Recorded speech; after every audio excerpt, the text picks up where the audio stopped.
Bharat England प्रथम test द्वितीय innings KL Rahul को दमदार शतक जहाँफल कि भारत इंग्लैंड सामने 371 रन विजय लक्ष्य रखी।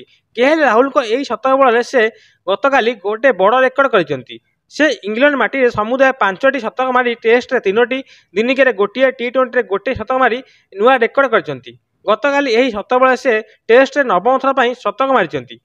जितेबाला भारत द्वितीय इनिंग्स बैटिंग करुला से भारत बैटिंग विपर्य घटी। भारत 16 रन गोटे विकेट 82 रन 2टी विकेट और 92 रन 3टी विकेट होता जो विकेट था शुभम गिल एवं से समय 24.6 ओवर होता। यह फल केएल राहुल और ऋषभ पंत मध्य पार्टनरशिप होता 200 रन जहाँफल कि भारत एक बड़ स्कोर छिड़ा करता इंग्लैंड सामने 371 रन। केएल राहुल 247 बल खेली 137 रन करता बेले जो 18टी चौका एवं यही शतक बल से टेस्ट नवम शतक हासिल कर से इंग्लैंड रे 3टी साउथ आफ्रिका 2टी ऑस्ट्रेलिया गोटे भारत में गोटे श्रीलंका गोटे और वेस्टइंडीज गोटे शतक मारी केएल राहुल।